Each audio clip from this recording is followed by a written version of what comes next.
Namaku Alia, usia 35 tahun. Sudah 10 tahun aku menikah dengan seorang pria bernama Rangga. Di mata orang lain, kehidupan kami tampak sempurna.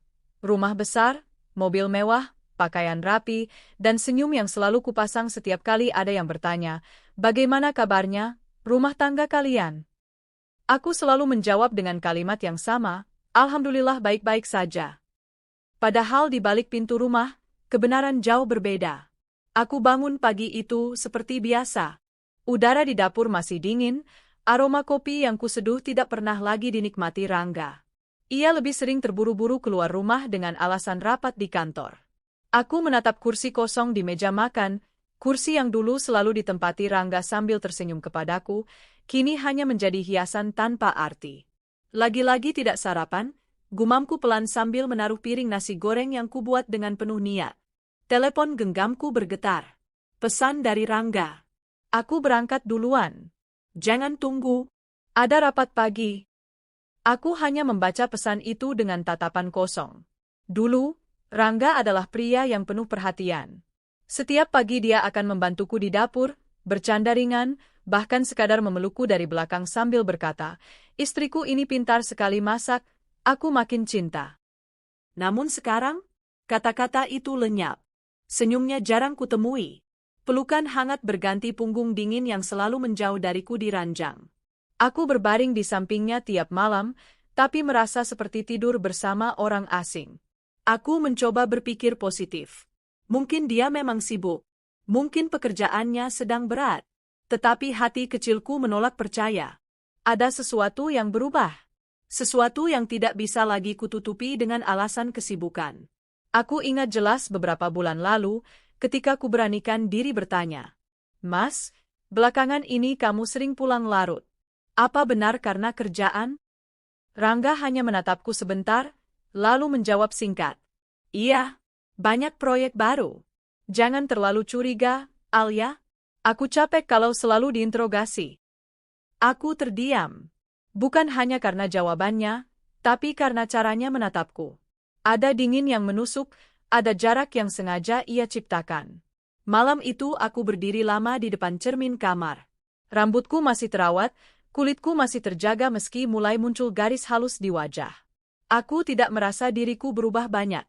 Aku masih istri yang selalu berusaha tampil rapi, memasak, menyiapkan kebutuhannya. Tetapi mengapa aku merasa seperti tidak terlihat lagi di matanya? Aku teringat perkataan ibuku dulu sebelum aku menikah. Lelaki itu, Alia, kalau sudah bosan, dia bisa mencari yang baru. Jangan pernah percaya sepenuhnya. Yang bisa kamu lakukan hanya menjaga dirimu, dan jangan biarkan dia menginjak harga dirimu. Kala itu aku menganggap ucapan ibu terlalu sinis. Kupikir Rangga berbeda. Rangga adalah lelaki yang dulu mengejarku dengan penuh kesungguhan, yang berjanji akan setia. Namun kenyataan perlahan membuka wajah aslinya. Aku mulai memperhatikan hal-hal kecil yang dulu tidak pernah terjadi. Ia lebih sering membawa ponselnya ke kamar mandi. Jika ada telepon masuk, ia akan keluar ruangan dengan alasan, suara berisik. Parfum yang ia gunakan kini berbeda, lebih wangi, lebih kuat, bukan parfum yang biasa kupilihkan untuknya. Dan yang paling menyakitkan, ia jarang menyentuhku. Suatu malam aku memberanikan diri mendekatinya. Aku menyentuh tangannya, mencoba mengajaknya bicara lembut. "Mas, sudah lama kita tidak pergi berdua. Bagaimana kalau akhir pekan ini kita makan malam di luar?" Rangga menepis tanganku halus tapi tegas. "Aku capek, Alia. Jangan membebani dengan hal-hal sepele. Kita kan sudah tua, bukan anak muda yang harus pacaran lagi." Aku menelan ludah, menahan air mata yang hampir jatuh. "Ya, Mas." Hatiku hancur. Ucapan itu bagai pisau yang mengiris perasaanku. Sementara aku larut dalam kesepian rumah tangga, Rangga semakin sering absen dalam rutinitas keluarga. Dia tidak pernah lagi menemani ke acara keluarga besarku, tidak peduli jika aku sakit, bahkan ulang tahunku pun ia lewati begitu saja dengan alasan sibuk. Aku merasa seperti hidup di dua dunia yang berbeda. Aku di satu sisi, berusaha menjaga rumah tangga tetap utuh. Dia di sisi lain, sibuk dengan sesuatu yang tidak pernah ia ceritakan. Kecurigaan dalam hatiku semakin kuat, Ada orang lain. Suatu malam aku tidak bisa tidur. Aku duduk di ruang tamu, lampu remang, memandangi foto pernikahan kami di dinding. Di foto itu aku tersenyum bahagia dalam gaun putih, Rangga menggenggam tanganku erat. Seolah dunia hanya milik kami berdua. Aku menangis. Ya Allah, kalau memang dia masih untukku, kuatkan aku. Tapi kalau dia sudah berpaling, jangan biarkan aku terhina. Berikan aku jalan keluar. Doa itu keluar dari lubuk hatiku yang paling dalam. Aku sadar, mungkin rumah tangga ini sudah retak dan tidak bisa lagi direkatkan dengan sekadar kesabaran. Beberapa hari kemudian, aku bertemu dengan sahabat lamaku, Ririn. Ia langsung menyadari perubahan wajahku. Kamu kenapa, Li? Kok kelihatan murung terus? Aku tersenyum hambar.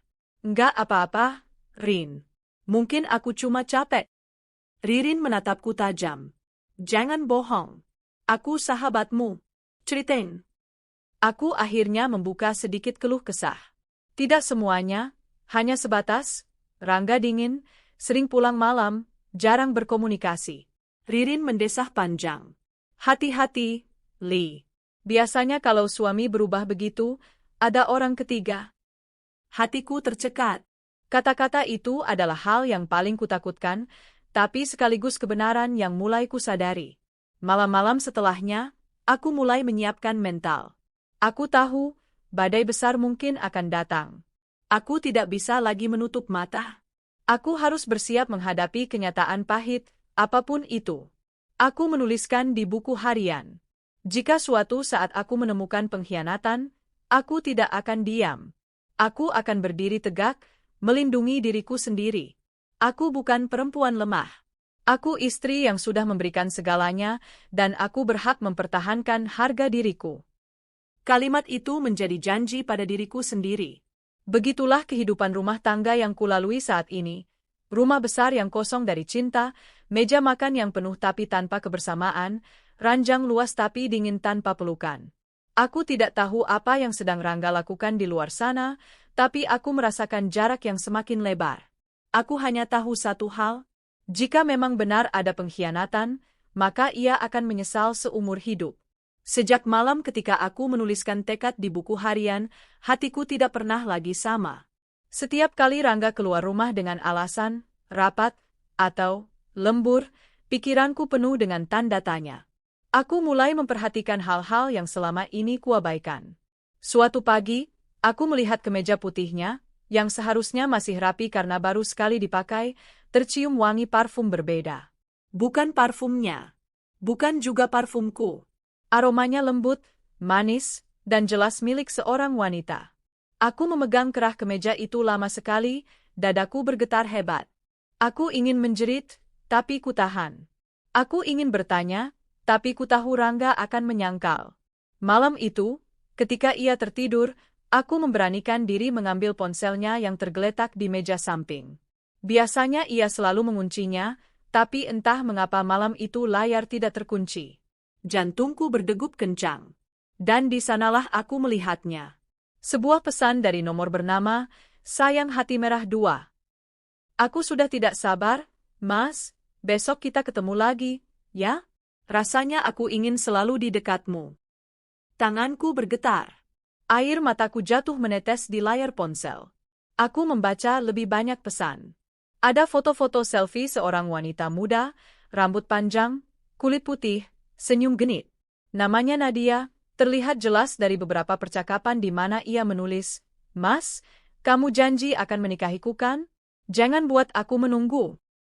Hatiku hancur.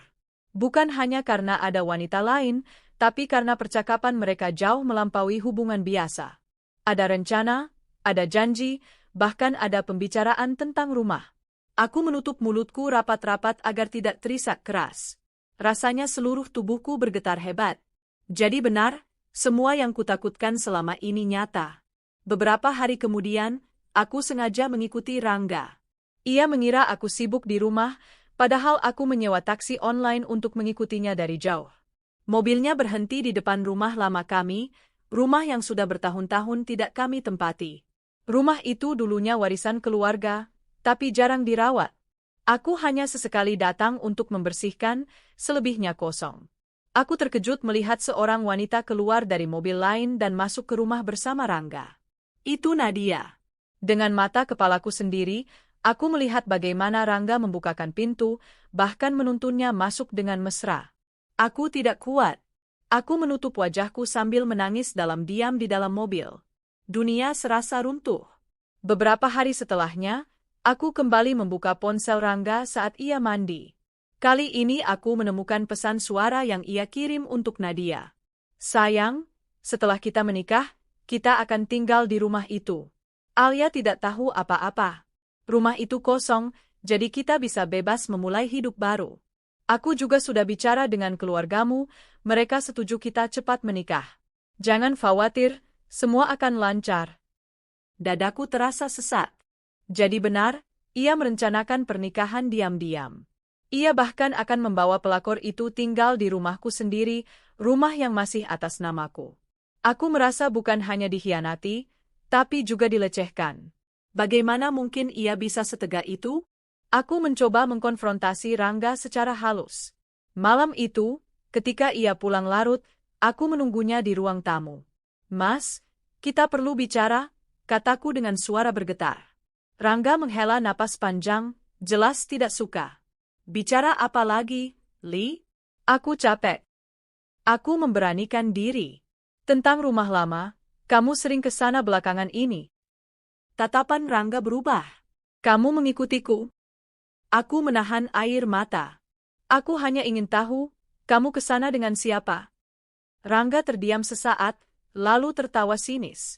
Jadi kamu sudah mulai curiga, ya? Memang dasar perempuan. Selalu mencari-cari kesalahan. Hatiku semakin remuk. Ia tidak menyangkal, tapi juga tidak jujur. Aku mendesak lagi. Mas, jangan sakiti aku. Kalau memang ada wanita lain, katakan terus terang. Rangga menatapku dengan wajah dingin. Alia, aku bosan denganmu. Kamu terlalu mengatur, terlalu mengekang. Aku butuh kehidupan baru. Itu saja. Seolah ada palu besar yang menghantam kepalaku. Kata-kata itu menghancurkan segala sisa harapan yang kupunya. Beberapa hari kemudian, aku tanpa sengaja bertemu seorang kenalan di pasar yang ternyata tetangga keluarga Nadia. Ia bercerita tanpa tahu aku adalah istri Rangga. Kamu tahu Nadia? Wah, sebentar lagi dia akan menikah dengan pria kaya. Katanya pria itu punya banyak rumah, salah satunya di kota. Keluarganya senang sekali, sudah mulai mempersiapkan pesta. Aku hanya tersenyum kaku, padahal dalam hati aku terbakar. Jadi keluarga Nadia juga sudah percaya kalau Rangga pria kaya raya? Padahal, selama ini semua fasilitas, rumah, dan kantor adalah hasil jerih payahku. Rangga hanya numpang. Aku merasa semakin terhina. Malam itu aku menangis sejadi-jadinya. Tangisku tidak lagi bisa kutahan. Aku merasa seluruh pengorbananku selama 10 tahun hancur begitu saja. Aku yang membiayai banyak hal, aku yang menopang ekonomi, aku yang selalu setia, justru dikhianati dan akan digantikan oleh wanita lain. Namun di balik tangisan itu, perlahan muncul api dalam diriku. Api kemarahan. Api yang membakar rasa sakit menjadi kekuatan. Baiklah, Rangga. Kalau kau ingin menikah diam-diam, silakan. Tapi jangan pernah pikir aku akan tinggal diam. Kau akan merasakan akibat dari semua pengkhianatanmu. Aku mulai merencanakan langkah besar. Hari-hari berikutnya kujalani dengan hati yang berapi-api. Aku pura-pura tidak tahu apa-apa di depan Rangga. Aku tetap melayaninya seperti biasa, tetap menyiapkan sarapan, tetap tersenyum tipis. Tapi di dalam hati, aku sedang menunggu hari yang tepat. Hari ketika aku akan membuatnya menyesal seumur hidup. Karena aku sudah tahu segalanya. Siapa wanita itu? Di mana mereka bertemu? Rencana pernikahan mereka. Bahkan rumah mana yang mereka incar. Dan pada saatnya nanti, semua yang mereka bangun dengan kebohongan akan runtuh. Itulah awal dari rencana balas dendamku. Sejak malam itu, setelah semua kepingan kebenaran tersingkap, aku tidak lagi sama. Hatiku sudah tidak lagi bergetar karena cinta pada Rangga. Yang tersisa hanyalah bara, campuran antara amarah, luka, dan tekad untuk tidak dibiarkan diinjak-injak. Aku tidak ingin terlihat kalah. Aku tidak ingin dicap sebagai istri malang yang ditinggalkan demi wanita lain. Tidak, aku akan berdiri tegak. Bahkan jika harus sendirian, aku akan memastikan Rangga dan pelakornya merasakan akibat dari setiap pengkhianatan. Aku duduk di ruang kerja kecilku, membuka map berisi dokumen kepemilikan rumah lama. Kertas itu masih atas namaku. Akulah satu-satunya pemilik sah. Dan disitulah aku menemukan senjata pertamaku. Aku menghubungi seorang agen properti kepercayaanku, Pak Arif. Dengan suara tenang, aku berkata, "Pak, saya ingin menjual rumah lama saya di Jalan Melati. Bisa segera diproses?" Pak Arif agak terkejut. "Rumah itu? Bukankah jarang ditempati, Bu? Tapi bagus sekali kalau dijual. Lokasinya strategis. Saya yakin cepat laku." Aku tersenyum samar. "Tolong rahasiakan. Saya ingin prosesnya cepat, dan tidak ada orang lain yang tahu sampai rumah itu resmi terjual." Pak Arif mengangguk. "Baik, Bu. Saya mengerti. Hanya aku dan Tuhan yang tahu alasan sesungguhnya. Rumah itu yang direncanakan Rangga sebagai istana barunya bersama pelakor. Tapi tidak akan pernah terjadi. Aku akan menjualnya sebelum hari pernikahan mereka. Langkah keduaku adalah memutus aliran keuangan Rangga. Sejak awal, sebagian besar penghasilan keluarga berasal dariku, dari bisnis butik dan perusahaan kecil yang sudah aku rintis sejak sebelum menikah. Rangga memang bekerja di kantorku, tapi posisinya hanya karena aku yang memberinya. Selama ini aku biarkan ia mengelola kartu ATM tambahan, supaya terlihat seolah-olah dia yang menafkahi. Tapi cukup sudah. Aku pergi ke bank. Dengan tegas aku berkata kepada petugas, "Saya ingin menutup semua akses tambahan atas nama suami saya. Mulai hari ini, hanya saya yang bisa mengakses rekening ini." Petugas menatapku ragu. "Apakah ada masalah, Bu?" Aku tersenyum dingin. "Tidak ada masalah. Hanya urusan pribadi. Mohon segera diproses." Dalam hati aku berkata, mulai sekarang, Rangga tidak akan bisa lagi menggunakan uangku untuk membiayai selingkuhannya. Langkah ketigaku, pekerjaannya. Selama ini Rangga menumpang bekerja di perusahaan yang aku bangun dengan susah payah. Di mata orang luar, dia tampak seperti direktur yang disegani. Padahal aku tahu, semua keputusan penting selalu melalui tanganku. Aku memanggil manajer kepercayaanku, Mbak Dina. "Dina, aku ingin kamu mulai menyiapkan laporan lengkap kinerja Rangga. Semua proyek yang gagal, semua dana yang tidak jelas, semua harus terdokumentasi." Mbak Dina terkejut. "Bu, apakah ini berarti Bapak akan?" Aku mengangguk. "Ya, suatu saat nanti, aku akan mengeluarkannya dari perusahaan. Tapi aku ingin semua alasan tertulis rapi, agar tidak ada yang bisa membantah." Mataku menatap jauh. Aku ingin dia belajar bahwa hidup enak selama ini hanya karena aku. Tanpa aku, dia bukan siapa-siapa. Meskipun hatiku dipenuhi rencana, di depan Rangga aku tetap menjaga wajah tenang. Aku tetap memasakkan sarapan, tetap tersenyum tipis, tetap menyambutnya ketika pulang. Itu bagian dari rencanaku. Aku tidak ingin ia curiga. Aku ingin ia merasa semuanya baik-baik saja, agar pernikahan rahasianya berjalan mulus. Karena di sanalah aku akan menjatuhkannya dengan lebih telak. Ada kepuasan tersendiri melihatnya tertawa sendiri saat membaca pesan di ponselnya, tanpa tahu bahwa aku sudah tahu segalanya. Ia merasa pintar, padahal sebenarnya aku sudah jauh di depan. Suatu sore, aku bertemu lagi dengan sahabatku, Ririn. Kali ini aku berani bercerita lebih banyak. "Rin, aku sudah tahu. Rangga selingkuh. Bahkan dia mau menikah dengan perempuan itu di belakangku." Ririn terbelalak. "Astaga, Li. Terus kamu mau apa?" Aku menatapnya dengan mata tajam. Aku tidak akan menangis lagi. Aku sudah punya rencana. Aku akan menjual rumah lama itu, memutus semua uangnya, mengusir dia dari hidupku, dan memastikan dia tidak bisa bekerja di manapun. Ririn menatapku dengan campuran kagum dan cemas. "Kamu serius? Itu berarti kamu benar-benar akan menghancurkan dia." Aku tersenyum dingin. Dia yang lebih dulu menghancurkan aku. Sekarang giliranku. Namun, bukan berarti hatiku benar-benar tanpa dilema. Ada malam-malam ketika aku teringat masa indah kami dulu. Senyumnya, tawanya, janji-janjinya. Ada bagian kecil dalam diriku yang masih merasakan sayang, meski semakin lama semakin terkikis. Aku bertanya pada diriku sendiri, apakah aku terlalu kejam? Apakah ini benar-benar jalan yang harus kuambil? Tapi setiap kali keraguan itu muncul, aku kembali teringat foto-foto mesra mereka, kata-kata manis yang ia berikan pada wanita lain, dan wajahnya yang dingin ketika berkata ia bosan denganku. Itu cukup untuk menghapus semua keraguan. Minggu-minggu berjalan. Proses penjualan rumah lama hampir selesai. Aku sudah menandatangani dokumen, pembeli sudah siap membayar. Aku sengaja mengatur waktu serah terima agar berdekatan dengan tanggal pernikahan Rangga dan Nadia. Seolah-olah takdir sedang berpihak padaku. Sementara itu, di kantor, laporan kinerja Rangga sudah lengkap. Semua kesalahannya tersusun rapi. Satu kata dariku saja, dan ia bisa kupecat kapanpun. Di bank, akses uangnya sudah benar-benar terputus. Ia mungkin belum sadar sekarang, tapi sebentar lagi ia akan panik. Aku hanya perlu menunggu. Malam itu, aku berdiri lagi di depan cermin. Namun kali ini bukan dengan air mata, melainkan dengan senyum dingin.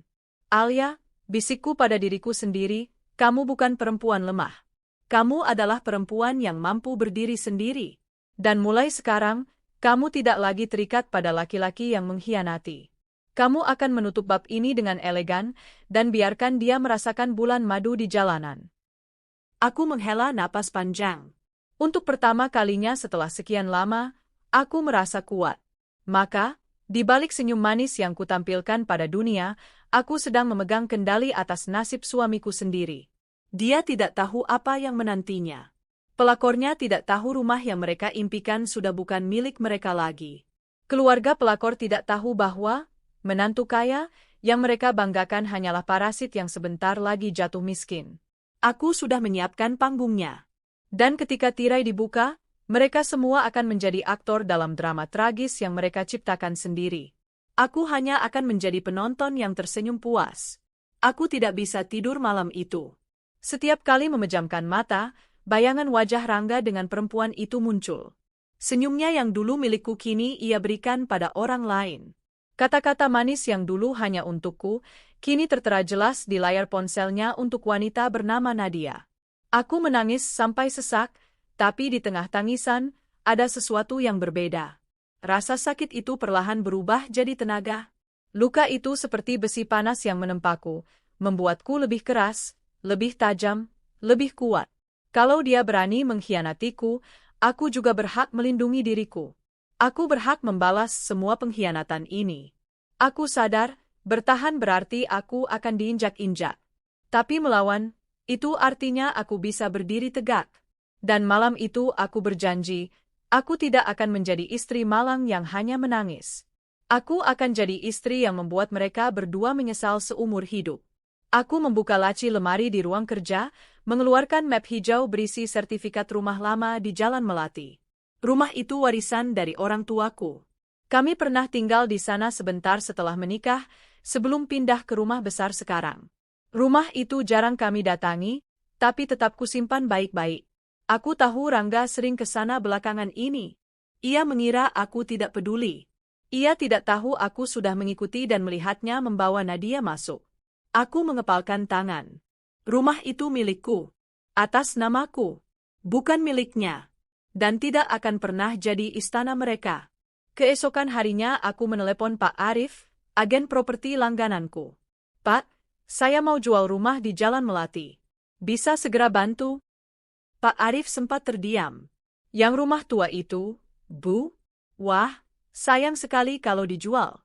Tapi kalau Ibu sudah yakin, saya bisa segera cari pembeli. Segera, Pak, kataku tegas. Tapi jangan sampai ada orang luar tahu sebelum akta jual beli selesai. Saya ingin semuanya diam-diam. Baik, Bu. Saya paham. Aku menutup telepon dengan napas lega. Rasanya seperti baru menancapkan paku pertama dalam perangku. Selama ini Rangga selalu merasa pria kaya. Padahal kenyataannya, Hampir semua yang ia punya berasal dari aku. Rumah, mobil, bahkan gajinya pun keluar dari kantorku. Tapi karena aku membiarkan dia memegang kartu ATM tambahan, orang luar mengira dia yang menafkahi. Aku sudah cukup lama membiarkan ilusi itu. Kini saatnya aku mengambil kembali kendali. Aku pergi ke bank dengan langkah tegap. Petugas customer service menyambutku ramah. Saya ingin menutup semua akses tambahan di rekening ini, kataku. Tidak ada lagi kartu tambahan, tidak ada lagi internet banking selain atas nama saya.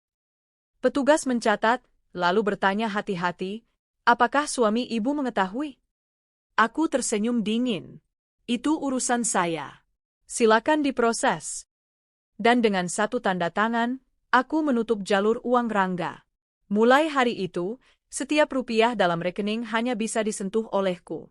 Kantor fashion yang kubangun dari nol kini sudah lumayan besar. Aku punya puluhan karyawan. Rangga hanya kutempatkan sebagai salah satu manajer proyek supaya harga dirinya tidak runtuh. Padahal semua orang tahu, dia hanya numpang jabatan. Aku memanggil Dina, manajer keuanganku. Dina, aku ingin kamu kumpulkan semua laporan kerja Rangga. Proyek yang gagal, dana yang tidak jelas, semua catatan harus lengkap. Simpan baik-baik, jangan ada yang tahu. Dina terperanjat. Bu, apa Bapak akan? Aku menatapnya lurus. Aku akan mengeluarkannya. Tapi belum sekarang.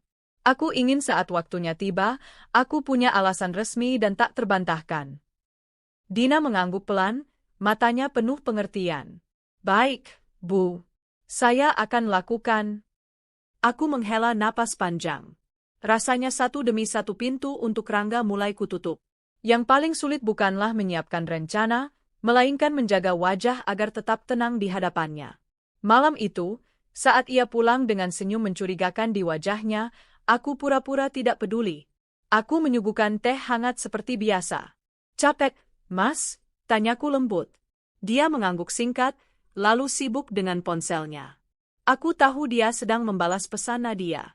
Aku menahan perasaan ingin merampas ponsel itu dan melemparkannya ke dinding. Tapi aku tidak boleh terburu-buru. Aku harus tetap sabar. Biarkan ia merasa semua berjalan lancar. Biarkan ia yakin rencananya akan berhasil. Baru setelah itu, aku akan menarik karpet dari bawah kakinya. Di tengah badai ini, hanya pada Ririn aku bisa berbicara. Suatu sore, kami bertemu di kafe kecil langganan. Aku sudah tahu semua, Rin, kataku dengan suara rendah. Rangga selingkuh. Dia mau menikah lagi. Dan dia rencanakan tinggal di rumah lamaku. Ririn menutup mulutnya kaget. Astaga, Li. Terus kamu gimana? Aku menatapnya dengan tatapan penuh api. Aku akan balas. Rumah itu sudah kujual. ATM-nya sudah kuputus. Di kantor aku siapkan bukti untuk memecatnya. Aku akan buat dia tidak bisa bekerja di manapun. Biar mereka tahu, bulan madu mereka hanya bisa di jalanan. Ririn menatapku lama, lalu menggenggam tanganku. Aku bangga sama kamu, Li. Kamu kuat. Tapi hati-hati, jangan sampai kamu ikut hancur karena dendam. Aku mengangguk. Aku tidak dendam, Rin. Aku hanya menegakkan harga diriku. Meski rencanaku mantap, ada malam-malam ketika hatiku diguncang keraguan. Aku duduk sendirian di kamar, menatap foto pernikahan kami yang masih tergantung di dinding. Aku ingat hari itu. Aku dalam gaun putih, Rangga menggenggam tanganku dengan senyum lebar. Kami berjanji setia, berjanji saling menjaga. Air mataku jatuh. Apakah aku terlalu kejam? Apakah aku harus memberi kesempatan kedua? Tapi kemudian aku teringat kata-kata Rangga ketika aku memohon kepadanya beberapa waktu lalu. Aku bosan denganmu. Aku butuh kehidupan baru. Kalimat itu bagai cambuk. Ia tidak lagi mencintaiku.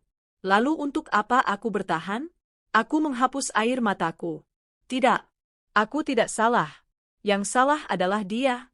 Dan aku hanya membalas dengan adil. Hari-hari berikutnya kulalui dengan dua wajah.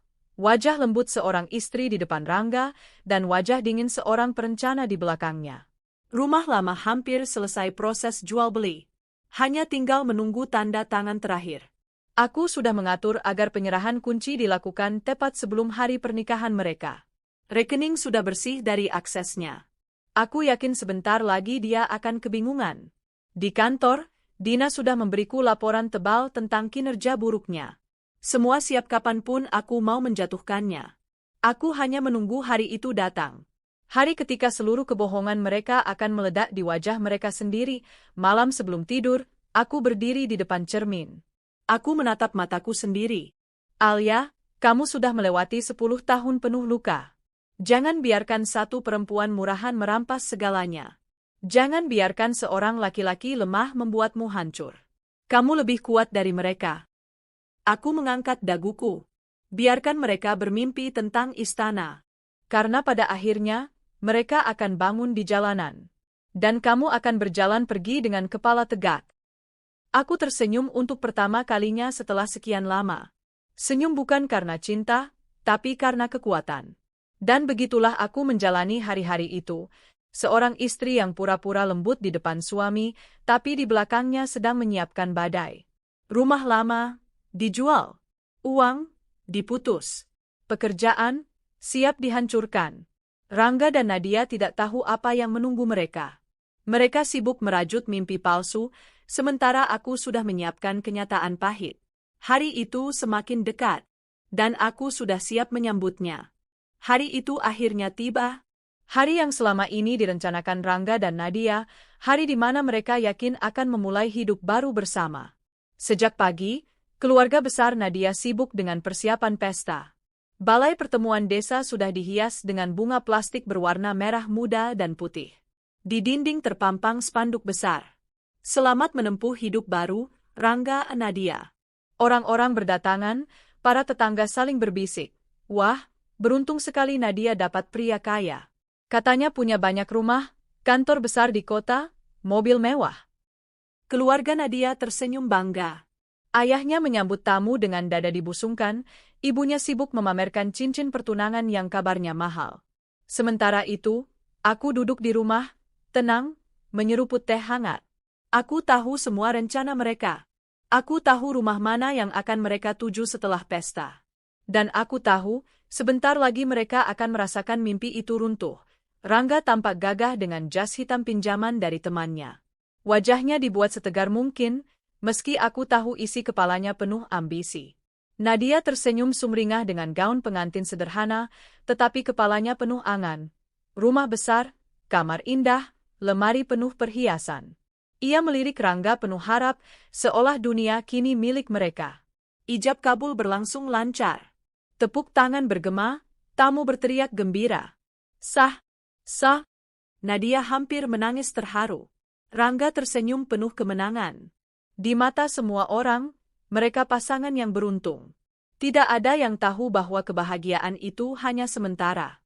Setelah pesta usai, keluarga Nadia bersiap menuju rumah lama, rumah yang selama ini Rangga janjikan sebagai hunian baru.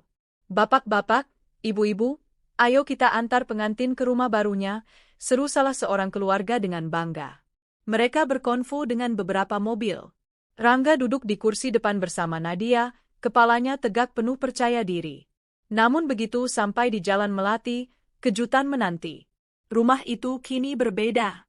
Catnya baru, gerbangnya terkunci rapat, dan di teras berdiri pasangan muda dengan wajah penuh tanda tanya melihat rombongan besar datang.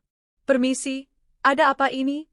Tanya pemilik baru, heran melihat mobil-mobil berhenti di depan rumahnya. Rangga turun, kaget. Ini, rumah saya. Pasangan muda itu saling pandang, lalu tertawa kecil. Maaf, Pak. Rumah ini sudah resmi jadi milik kami. Kami baru tanda tangan minggu lalu. Sertifikat atas nama kami. Wajah Rangga pucat pasi. Nadia menatapnya dengan bingung. Mas, apa maksudnya ini?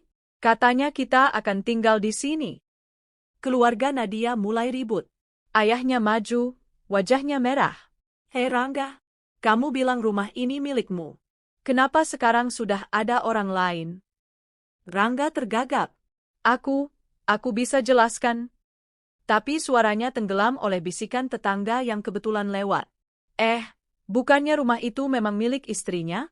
Katanya istri sahnya orang kota. Bisikan itu menyebar cepat.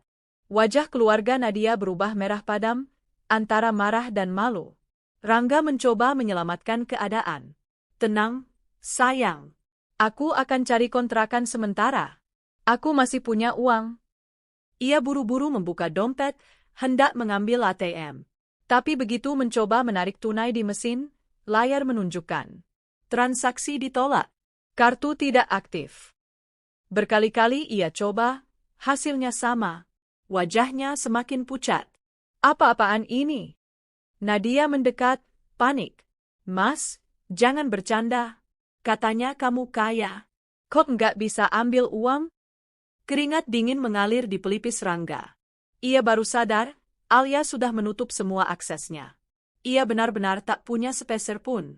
Dengan wajah penuh kekacauan, Rangga akhirnya memberanikan diri membawa Nadia ke rumah utama, rumahku. Ia berpikir masih bisa memohon. Malam itu, bel pintu berbunyi. Aku sudah tahu siapa yang datang. Dengan langkah tenang, aku membuka pintu. Di sana berdiri Rangga dan Nadia, wajah keduanya penuh rasa malu bercampur panik. Alia, aku bisa jelaskan, kata Rangga terbata. Aku menatapnya dingin. Jelaskan apa?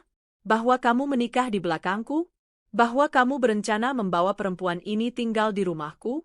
Atau bahwa kamu sudah mengkhianatiku bertahun-tahun? Nadia mencoba bicara, Mbak, tolong jangan salah paham. Aku memotong tajam. Kamu, jangan berani menyebut namaku. Kamu pikir kamu siapa? Perempuan murahan yang berani merebut suami orang? Tidak ada tempat untukmu di sini. Aku lalu menatap Rangga. Dan kamu, keluar dari rumah ini. Malam ini juga. Rangga terkejut. Alia, jangan begitu. Aku tidak punya tempat lain. Setidaknya izinkan aku tinggal sementara. Aku tertawa pahit. Kamu pikir aku akan membiarkanmu membawa pelakor ke rumahku? Tidak akan pernah. Keluar. Sekarang. Dengan wajah merah, aku menutup pintu tepat di depan wajah mereka. Keesokan harinya, aku masuk kantor lebih pagi dari biasanya. Semua karyawan sudah tahu bahwa aku adalah pimpinan sebenarnya, meski Rangga sering bertingkah seolah dia bos. Hari itu, aku memanggil seluruh staf untuk rapat mendadak. Rangga datang terlambat, wajahnya kusut, dasinya miring. Apa-apaan ini, Alia? Kenapa ada rapat tanpa sepengetahuanku? Protesnya. Aku berdiri tegak. Karena mulai hari ini, kamu bukan lagi bagian dari perusahaan ini. Semua orang terdiam. Rangga terbelalak. Apa maksudmu? Aku mengangkat map berisi laporan. Semua catatan kinerjamu buruk. Proyek gagal, dana tak jelas, dan kamu tidak pernah profesional. Dengan ini, secara resmi, aku memecatmu. Dan karena aku pemilik tunggal, keputusan ini mutlak. Wajah Rangga pucat pasi. Kamu tidak bisa lakukan ini, Alia. Aku menatapnya dingin. Sudah kulakukan. Suara tepuk tangan kecil terdengar dari beberapa staf yang sudah lama muak dengan sikapnya. Rangga lari keluar kantor dengan wajah dipenuhi rasa malu. Kabar segera menyebar. Semua orang kini tahu bahwa Rangga bukanlah pria kaya, melainkan hanya numpang hidup pada istrinya. Keluarga Nadia marah besar. Mereka merasa ditipu. Dasar penipu. Katanya kamu punya rumah banyak, punya kantor besar. Ternyata semua milik istrimu, bentak ayah Nadia. Nadia menangis. Mas, apa benar semua ini? Jadi kita nggak punya apa-apa? Rangga hanya bisa terdiam. Untuk pertama kalinya, ia kehilangan kata-kata.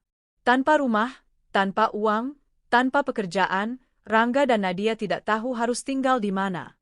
Mereka akhirnya terpaksa mengontrak kamar sempit di pinggir kota, dindingnya lembab, atapnya bocor.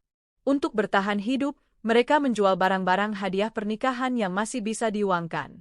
Kursi, blender, bahkan beberapa perhiasan murah. Tetangga memandang mereka dengan tatapan kasihan bercampur sinis. Katanya kaya, kau sekarang tinggal di kontrakan kumuh. Nadia mulai menyesal. Ia sering mengomel, kalau tahu begini, aku nggak akan menikah sama kamu, Mas. Hidupku malah sengsara. Rangga hanya bisa menunduk. Kebanggaan yang dulu ia bawa lenyap. Yang tersisa hanyalah rasa malu dan penyesalan. Di rumahku, aku duduk tenang, memandangi malam dengan secangkir teh. Aku tidak merasa menyesal. Aku hanya merasa lega. Hari pernikahan yang seharusnya jadi awal kebahagiaan bagi Rangga dan Nadia, justru menjadi awal kehancuran mereka. Semua rencana mereka hancur berantakan. Rumah impian? Sudah kujual. Uang? Sudah kututup. Pekerjaan? Sudah kupecat. Harga diri? Sudah runtuh di depan semua orang. Hari-hari setelah pernikahan Rangga dan Nadia seharusnya diwarnai dengan kebahagiaan. Tapi aku tahu, mereka sedang tersiksa. Aku bisa membayangkan bagaimana wajah Rangga setiap pagi bangun di kamar kontrakan sempit dengan cat dinding mengelupas. Dari seorang pria yang dulu dibanggakan, kini ia hanya bayangan dirinya sendiri. Tapi bagiku, itu baru permulaan. Aku belum selesai. Aku ingin memastikan dia merasakan setiap detik pengkhianatannya kembali padanya. Kalau dia berani menghancurkan aku dengan diam-diam, maka aku akan menghancurkannya terang-terangan. Rangga mencoba mencari pekerjaan baru. Aku sudah menduganya. Suatu pagi, Dina, manajer keuanganku, datang ke ruanganku dengan membawa kabar. Bu, saya dengar Pak Rangga melamar di perusahaan properti sebelah. Mereka hubungi saya untuk konfirmasi riwayat kerjanya. Aku tersenyum tipis. Bagus. Beri mereka semua data lengkap. Jangan dilebihkan, jangan dikurangi. Cukup fakta. Fakta, Bu? Aku menunjuk map berisi laporan kegagalannya. Ya. Fakta bahwa dia lalai, proyeknya selalu gagal, dan sering salah gunakan dana. Kalau mereka orang pintar, mereka tidak akan menerima dia. Dina mengangguk. Aku tahu, setelah itu semua pintu kerja akan tertutup.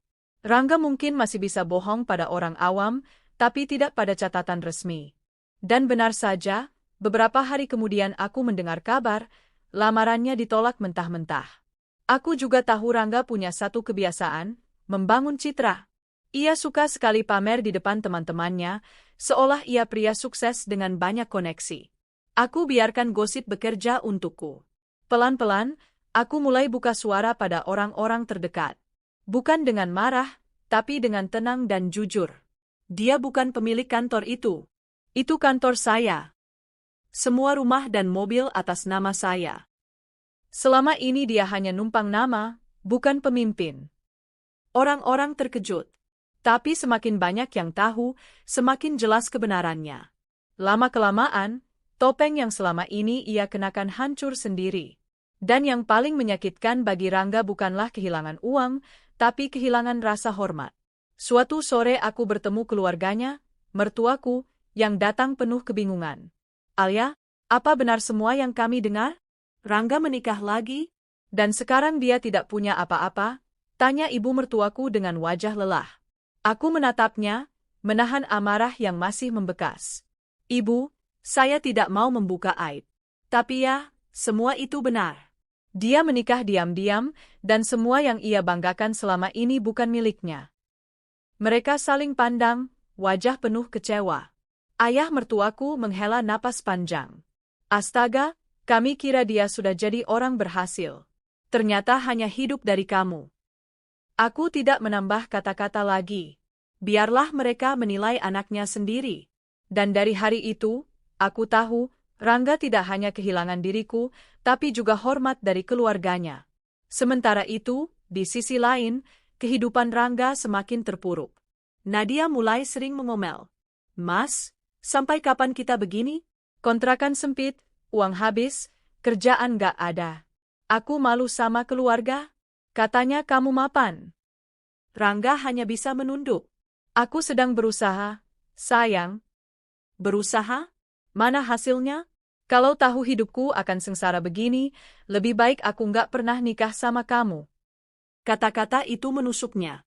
Ia mulai sadar, perempuan yang dulu ia bela mati-matian, kini mulai memperlihatkan wajah aslinya. Hanya peduli pada kenyamanan. Aku tidak pernah benar-benar ingin melihat Rangga mati kelaparan. Tidak. Aku hanya ingin ia belajar arti kehilangan. Suatu malam, aku berdiri di balkon rumahku, menatap ke langit. Aku membayangkan mereka, Rangga dan Nadia, tidur di lantai kontrakan sempit, mendengar tetesan air dari atap bocor, menahan gigitan nyamuk. Sementara itu aku di sini, di rumahku yang hangat, dengan semua kenyamanan yang sebenarnya dulu juga bisa ia nikmati, kalau saja ia tidak serakah. Dan aku tersenyum tipis. Itu baru adil. Beberapa minggu kemudian, tiba-tiba bel rumahku berbunyi. Aku membuka pintu. Di sana berdiri Rangga. Wajahnya kusut, matanya merah, pakaiannya lusuh. Alia, tolonglah. Aku salah. Aku bodoh. Aku mohon beri aku kesempatan kedua. Aku menatapnya tajam. Kesempatan kedua? Setelah semua yang kau lakukan? Setelah kau tega menikah di belakangku? Kau kira aku masih perempuan lemah yang akan menerima? Dia menunduk. Aku sudah kehilangan segalanya. Nadia pun sudah mulai meninggalkanku. Aku tidak punya siapa-siapa lagi selain kamu. Aku tertawa getir. Kau salah. Aku sudah bukan milikmu. Dan kamu juga bukan siapa-siapa bagiku. Jadi pergilah. Lee, jangan begini. Aku menutup pintu dengan tegas. Dan kali ini, aku tidak lagi merasa sakit. Aku hanya merasa bebas. Sementara itu, Nadia juga mulai merasakan pahitnya keputusan yang ia ambil. Keluarganya yang dulu bangga, kini mencibir. Katanya dapat suami kaya? Mana? Kok malah sengsara? Teman-temannya menjauh, malu bergaul dengannya. Ia sering menangis di kontrakan sempit itu, meratapi nasib. Kenapa aku begitu bodoh? Kenapa aku percaya pada janji manisnya, gumamnya? Tapi semua sudah terlambat. Ia memilih Rangga, dan kini ia harus menanggung akibatnya. Sementara mereka terpuruk, hidupku justru semakin baik. Kantor berkembang pesat setelah Rangga pergi. Karyawan lebih disiplin, proyek berjalan lancar. Aku juga mulai sering ikut seminar, memperluas jaringan, bahkan membuka cabang baru. Orang-orang memujiku sebagai wanita tangguh. Dan aku memang merasa lebih kuat dari sebelumnya. Aku sadar, aku tidak perlu Rangga untuk bersinar. Aku bisa berdiri sendiri. Suatu hari, tanpa sengaja aku bertemu Rangga di pasar. Ia tampak lebih tua dari usianya, kurus, dengan mata sayu. Kami saling pandang. Ia mencoba tersenyum, tapi itu hanya senyum hampa. Alia, suaranya lirih. Aku hanya ingin bilang, aku menyesal. Sangat menyesal. Aku menatapnya lama. Dulu, mungkin aku akan menangis mendengarnya. Tapi sekarang tidak. Aku hanya berkata, terlambat, Rangga. Penyesalanmu tidak bisa mengubah apapun. Aku lalu pergi, meninggalkannya berdiri sendirian di antara keramaian pasar. Dan begitulah, rencanaku selesai. Rangga tidak punya rumah, tidak punya uang, tidak punya pekerjaan, bahkan tidak punya harga diri. Nadia yang dulu ia agungkan kini hanya menjadi beban baginya. Sementara aku, Alia, tetap berdiri tegak, lebih kuat dari sebelumnya. Aku tidak menyesal. Karena inilah keadilan. Inilah balasan yang pantas untuk seorang pengkhianat. Dulu, setiap pagi selalu diwarnai rasa cemas. Aku harus menyiapkan sarapan untuk Rangga, memastikan ia tidak marah hanya karena telur terlalu matang atau bajunya tidak disetrika dengan sempurna. Sekarang, pagi terasa damai. Aku duduk di teras rumah, ditemani secangkir kopi hitam dan buku catatan bisnis. Matahari baru terbit, sinarnya lembut menyapa wajahku. Tidak ada lagi suara bentakan, tidak ada lagi rasa takut. Aku tersenyum. Beginilah seharusnya hidupku, tenang, bebas, penuh kendali. Sejak Rangga pergi, suasana kantorku berubah drastis. Karyawan lebih semangat, proyek berjalan lancar, dan tidak ada lagi laporan fiktif yang dulu sering ia manipulasi. Dina melapor dengan wajah cerah, Bu, penjualan bulan ini naik 30%. Banyak klien baru masuk setelah tahu ibu yang benar-benar memimpin perusahaan. Aku mengangguk puas. Bagus. Pastikan kualitas tetap terjaga. Aku ingin orang tahu, kita bukan hanya sekadar perusahaan, tapi simbol kepercayaan. Semua karyawan menatapku dengan hormat. Mereka melihatku sebagai pemimpin sejati, bukan sekadar istri orang kaya. Dan untuk pertama kalinya, aku merasa kerja keras bertahun-tahun benar-benar dihargai. Meski aku sudah melangkah jauh, bayangan Rangga kadang masih muncul. Bukan karena rindu, tetapi karena luka yang dulu ia tinggalkan. Aku sering mendapat kabar samar, Rangga terlihat bekerja serabutan, membantu parkir, kadang jadi kuli bangunan. Nadia pun konon sudah jarang terlihat bersamanya. Ada rumor ia kembali ke rumah orang tuanya, meninggalkan Rangga sendirian. Setiap kali mendengar itu, aku tidak lagi marah. Aku hanya merasa, datar, inilah akibat pilihanmu sendiri, Rangga. Ririn, sahabatku sejak lama, selalu mendampingiku. Suatu malam kami makan malam bersama di kafe kecil. Li, aku salut sama kamu, katanya sambil tersenyum. Kamu tidak hanya bertahan, tapi juga bangkit lebih kuat. Banyak wanita lain mungkin sudah hancur kalau diperlakukan seperti kamu. Aku menghela napas. Aku tidak kuat, Rin. Aku hanya tidak mau kalah. Aku tidak mau hidupku dikendalikan oleh orang yang tidak tahu arti setia. Ririn menggenggam tanganku. Tapi kamu sudah buktikan, kamu lebih dari sekadar istri yang ditinggalkan. Kamu wanita yang bisa berdiri di atas kakinya sendiri. Kata-kata itu membuat dadaku hangat. Aku sadar, sahabat sejati adalah mereka yang tetap ada bahkan ketika dunia berusaha menjatuhkan kita.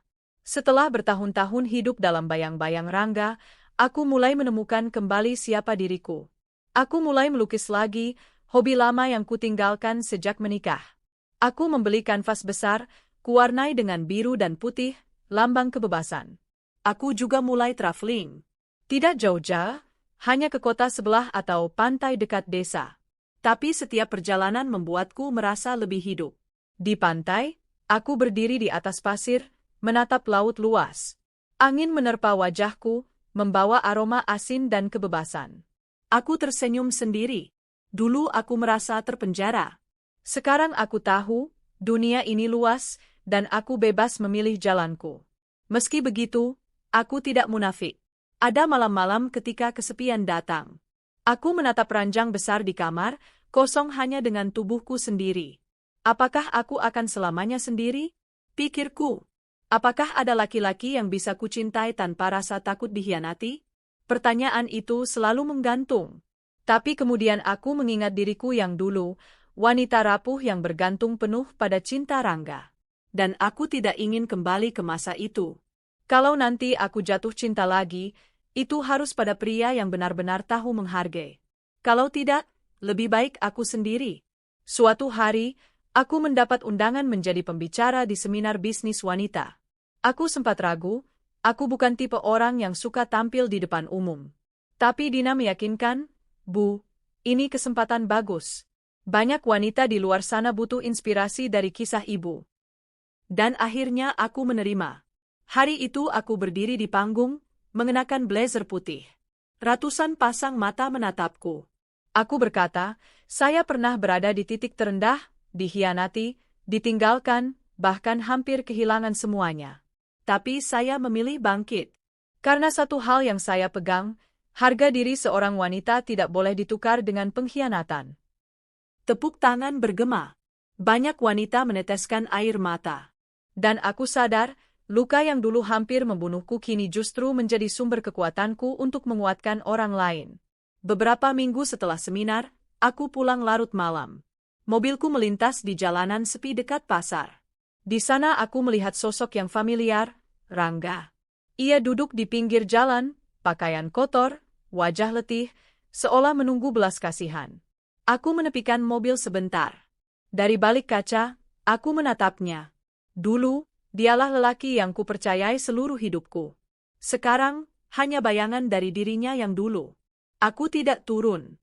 Aku hanya berbisik dalam hati, itu pilihanmu, Rangga. Kau yang memilih jalan ini. Dan aku memilih jalanku sendiri. Lalu aku melajukan mobil, meninggalkannya dalam gelap. Hari-hariku kini penuh dengan hal-hal baru. Aku memperluas bisnis, membuka cabang di 2 kota. Aku mulai menulis buku tentang perjalanan hidupku, agar lebih banyak wanita belajar dari pengalamanku. Aku juga lebih dekat dengan keluargaku sendiri, yang dulu sempat kusingkirkan karena terlalu sibuk mengurus rumah tangga semu. Ibuku menatapku dengan bangga. Kamu sudah jadi wanita hebat, Alia. Ayahmu pasti bangga di atas sana. Aku menahan air mata haru. Akhirnya aku bisa membuat mereka bangga, tanpa bayang-bayang siapapun. Suatu sore, aku bertemu dengan seorang pria bernama Arka, seorang pengusaha muda yang juga pembicara di seminar bisnis. Kami berbincang ringan tentang usaha, lalu bertukar kartu nama. "Alia, kamu wanita luar biasa," katanya. "Aku kagum dengan caramu bertahan dan bangkit. Tidak banyak orang sekuat itu." Aku tersenyum tipis. Aku hanya melakukan apa yang perlu. Ada sesuatu di matanya, ketulusan yang berbeda dengan tatapan Rangga dulu. Aku tidak buru-buru menilai, tapi hatiku sedikit bergetar. Dan begitulah, kehidupanku perlahan berubah. Dari seorang istri yang dikhianati, aku menjelma menjadi wanita yang bebas, kuat, dan dihormati. Rangga dan Nadia kini hanyalah bagian dari masa lalu yang penuh luka. Aku tidak membenci mereka lagi. Aku hanya membiarkan mereka tenggelam dalam pilihan mereka sendiri. Sementara aku, Alia, melangkah maju ke masa depan. Masa depan yang penuh kemungkinan, penuh harapan. Dan di malam yang tenang itu, aku tersenyum pada diriku sendiri. Inilah kehidupanku yang baru. Kehidupan yang akhirnya benar-benar milikku. Rangga dulu adalah pria yang dielu-elukan oleh keluarga Nadia. Mereka melihatnya sebagai suami mapan, pria karismatik, calon kepala rumah tangga yang akan mengangkat martabat keluarga. Tapi semua itu hanya topeng. Begitu topeng itu runtuh, semuanya berubah jadi bencana. Keluarga Nadia marah besar ketika tahu rumah yang dijanjikan Rangga sebenarnya sudah dijual. Mereka merasa ditipu. Malunya bukan main, karena semua tetangga di desa sudah tahu mereka hendak menantu dengan lelaki kaya raya. "Apa-apaan ini, Rangga?" bentak ayah Nadia suatu malam. "Kamu bilang punya rumah, punya perusahaan. Nyatanya, kamu cuma numpang hidup sama istrimu. Kamu mempermalukan keluarga kami." Nadia yang saat itu baru seminggu menikah hanya bisa menangis. Riasan pengantin belum benar-benar luntur, tapi wajahnya sudah muram. Hari pertama setelah pesta pernikahan, mereka menuju rumah yang katanya akan ditempati. Tapi di sana, yang mereka temukan hanyalah keluarga baru yang sudah membeli rumah itu. "Maaf, rumah ini sudah kami beli sah dari pemiliknya," kata si penghuni baru. "Tidak mungkin. Ini rumah suami saya," teriak Nadia kalut. Rangga panik. Ia berusaha berdebat, tapi semua dokumen kepemilikan sudah berpindah tangan. Alia telah menutup semua celah. Di depan semua orang, kebenaran telanjang, rumah itu bukan lagi milik Rangga. Tak ada pilihan lain, Rangga harus menyewa kontrakan kecil di pinggiran kota. Kontrakan reyot dengan dinding lembab, atap bocor, dan kamar sempit. Nadia yang terbiasa hidup dengan gaya mewah langsung protes. Ini yang kamu sebut rumah tangga baru? Katanya kamu bisa kasih aku kehidupan lebih baik. Katanya kamu mapan, Rangga. Ini kontrakan kumuh." Rangga hanya bisa terdiam. Untuk pertama kalinya, ia benar-benar kehilangan kata-kata. Mereka tidur di lantai beralaskan tikar lusuh. Malam itu, hujan deras mengguyur, air menetes dari atap, dan Nadia menangis tanpa henti. Hari berikutnya, Rangga mencoba menarik uang dari ATM. Tapi kartu debit dan kreditnya sudah diblokir Alia. Saldo rekening bersama yang dulu ia gunakan untuk berfoya-foya lenyap. Ia menelepon bank, tapi jawabannya sama, semua akses keuangan atas nama Alia sudah ditutup untuknya.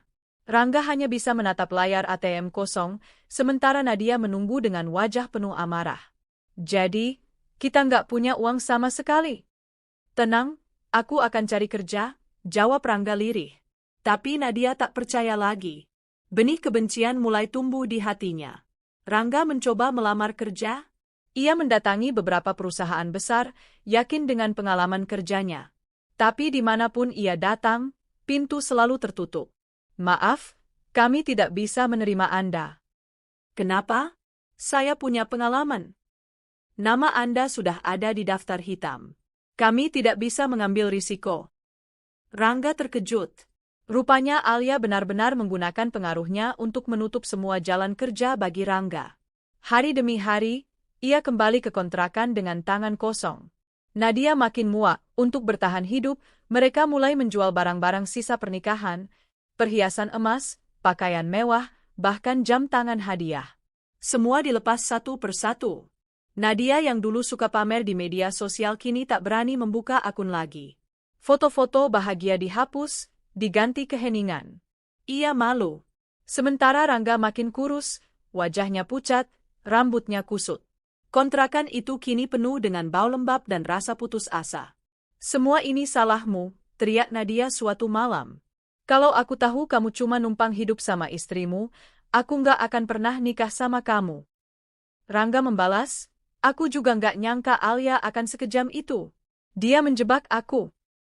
Nadia tertawa getir. "Itu bukan jebakan. Itu karma. Kamu kira aku nggak tahu, kamu juga pernah nyakitin dia? Kamu pantas dapat semua ini." Mereka bertengkar hampir setiap malam.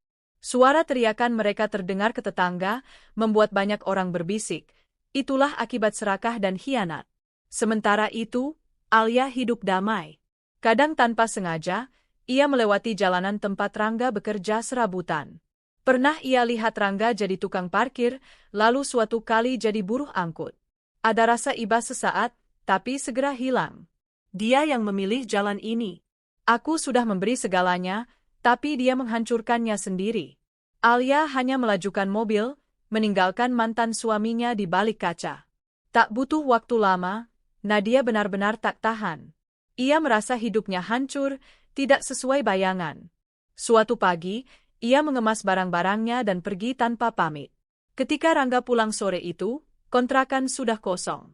Tinggal beberapa pakaian murahan dan tikar lusuh. "Nadia?" panggilnya lirih, tapi hanya hening yang menjawab. Ia sadar, pelakor yang dulu ia perjuangkan mati-matian pun akhirnya meninggalkannya. Rangga benar-benar sendirian. Keluarganya pun sudah tidak mau menerima. Mereka malu, apalagi setelah tahu rumah desa juga sudah lama dijual. Tak ada tempat pulang, tak ada yang bisa dituju. Malam itu, Rangga duduk di pinggir jalan, sendirian. Bulan purnama menggantung di langit, dingin menusuk tulang. Ia memeluk lutut, menatap ke depan kosong. "Dulu aku punya segalanya. Istri yang setia, rumah, pekerjaan, nama baik. Dan aku menghancurkannya sendiri." Air mata jatuh, bercampur debu jalanan. Di sisi lain, Alia semakin bersinar. Bisnisnya berkembang, kehidupannya damai, bahkan hatinya mulai terbuka pada Arka yang hadir dengan ketulusan berbeda. Kontras sekali dengan Rangga, yang kini benar-benar terpuruk. Mungkin inilah karma. Tidak perlu tangan manusia untuk menghukum, kehidupan sendiri yang memberi balasan sempurna. Pada akhirnya, kata-kata itu menjadi kenyataan. "Silakan, Rangga. Silakan bulan madu di jalanan. Karena rumah sudah bukan milikmu, uang bukan milikmu, bahkan hidupmu bukan lagi milikku." Dan begitulah. Rangga benar-benar menjalani bulan madunya di jalanan, tanpa rumah, tanpa cinta, tanpa masa depan. Sementara aku, Alia, akhirnya bebas. Bebas untuk hidup, bebas untuk mencinta lagi, bebas untuk menjadi diriku sendiri. Kisah ini bukan sekadar tentang balas dendam. Ini tentang harga diri seorang wanita. Tentang bagaimana pengkhianatan selalu punya harga, dan bagaimana luka bisa berubah menjadi kekuatan. Dan ketika aku menatap ke cermin di malam hari, aku tahu satu hal pasti. Aku menang. Aku selamat. Aku bebas. Pagi itu, udara terasa berbeda. Tidak ada keributan, tidak ada tangisan, dan tidak ada dendam yang menghantui. Aku duduk di teras rumah, secangkir teh hangat di tangan, menatap matahari yang baru terbit. Cahaya keemasan menembus jendela, menyinari seluruh ruang. Aku tersenyum sendirian. Dulu pagi selalu penuh kecemasan, Rangga yang marah, Nadia yang mengancam, ketakutan akan kehilangan semua yang kupunya. Sekarang semuanya hilang, tertinggal hanya ketenangan. Aku menyesap teh perlahan, merasakan hangatnya menyebar hingga ke tulang. Rasanya seperti simbol dari kehidupanku yang kini perlahan kembali hangat setelah sekian lama dingin.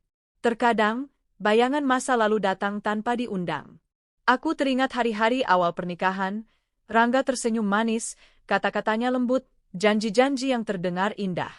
Lalu hari-hari ketika aku mulai menyadari ada jarak, ada rahasia, ada kebohongan yang membentuk benteng di antara kami. Aku menutup mata sejenak, membiarkan air mata jatuh tanpa malu. Tidak ada yang menyaksikan, tidak ada yang menilai. Karena aku tahu, menangis adalah bagian dari proses sembuh. Setelah menangis, aku bangkit. Setiap air mata adalah pelajaran, setiap rasa sakit adalah batu loncatan untuk menjadi lebih kuat. Dulu aku pernah berpikir, pengkhianatan Rangga adalah akhir dari segalanya. Aku merasa diriku hancur, merasa dunia tidak adil. Tapi sekarang aku mengerti, pengkhianatan itu bukan akhir. Pengkhianatan adalah cermin. Cermin yang menunjukkan siapa diriku sebenarnya.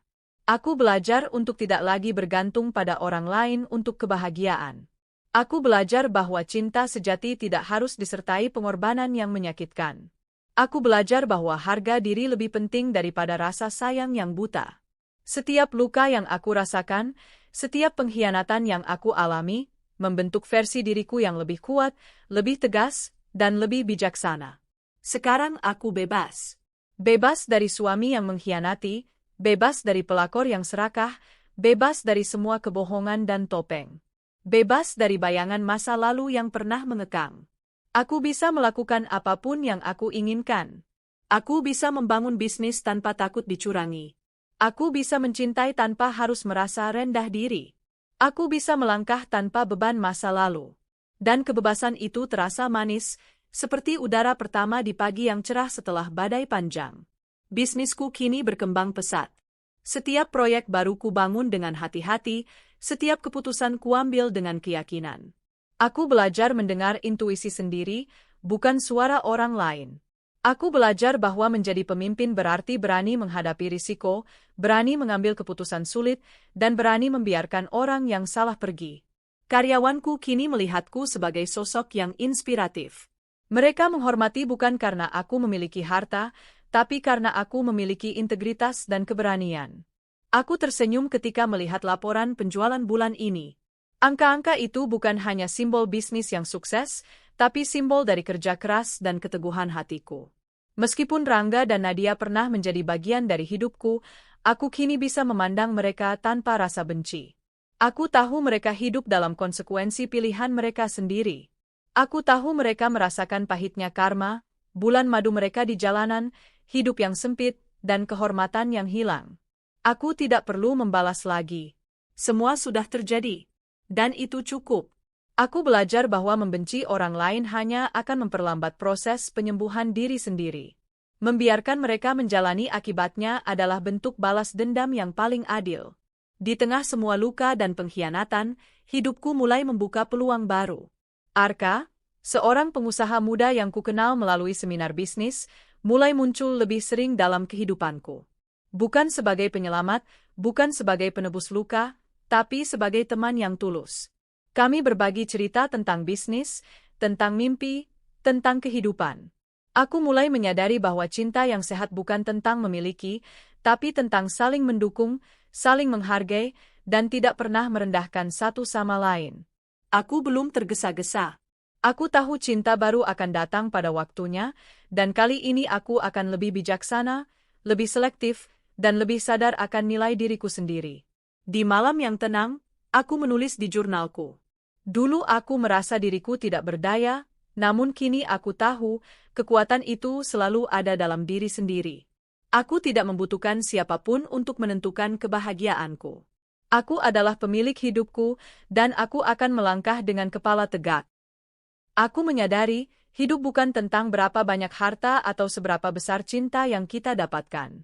Hidup adalah tentang kemampuan kita untuk bertahan, untuk bangkit, dan untuk tetap setia pada diri sendiri. Dengan semua pengalaman yang kulalui, aku mulai menulis buku tentang perjalanan hidupku, dikhianati, jatuh, bangkit, dan menemukan kebebasan. Buku itu bukan hanya tentang balas dendam, tapi tentang kekuatan seorang wanita, harga diri, dan arti cinta yang sejati. Aku mulai menerima undangan seminar, workshop, dan acara inspiratif untuk membagikan kisahku. Banyak wanita menangis dan tersenyum ketika mendengar ceritaku. Aku tahu, dari luka yang pernah aku alami, aku bisa memberi pelajaran berharga bagi orang lain. Kini aku tidak menoleh ke belakang dengan rasa sakit. Aku tidak menyesali keputusan yang kubuat, bahkan ketika itu berarti harus memecat Rangga dan menutup semua jalannya. Semua itu adalah bagian dari proses. Semua itu adalah bentuk perlindungan diri dan harga diri. Aku belajar bahwa hidup adalah tentang pilihan. Dan aku memilih untuk hidup dengan bebas, jujur, dan kuat. Pada akhirnya, yang terpenting bukan kekayaan, bukan gelar, bukan status sosial. Yang paling berharga adalah kedamaian batin. Aku merasa damai. Aku merasa utuh. Aku merasa benar-benar hidup. Aku menatap bulan yang menggantung di langit malam. Sinar lembutnya menyinari rumahku yang hangat dan nyaman. Aku tersenyum, membiarkan semua kenangan buruk menjadi pelajaran dan bukan beban. Aku tahu, hidup masih panjang. Aku tahu, masih banyak tantangan yang akan datang. Tapi aku tidak takut lagi. Karena aku tahu, apapun yang terjadi, aku memiliki kekuatan untuk bangkit, untuk berdiri tegak, dan untuk menata hidupku sendiri. Aku siap menghadapi dunia dengan kepala tegak, hati yang kuat, dan jiwa yang bebas. Dan suatu hari nanti, ketika cinta sejati datang, aku akan menerimanya bukan karena aku membutuhkan, tapi karena aku memilih untuk percaya dan memberi hati dengan tulus. Kisah Selamat Bulan Madu di Jalanan bukan hanya tentang balas dendam dan kehancuran orang lain. Kisah ini tentang bagaimana seorang wanita yang dikhianati bisa bangkit, menemukan kekuatannya, dan menata hidupnya sendiri. Aku, Alia, telah melewati semua luka, pengkhianatan, dan kepahitan.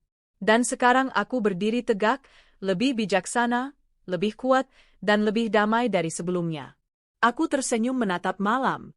Bukan karena dendam, bukan karena kemenangan semu, tapi karena aku akhirnya menemukan diriku sendiri. Aku bebas. Aku bahagia. Dan aku siap menjalani hidup sepenuhnya, tanpa penyesalan, tanpa rasa takut, dan tanpa bayangan masa lalu yang mengekang.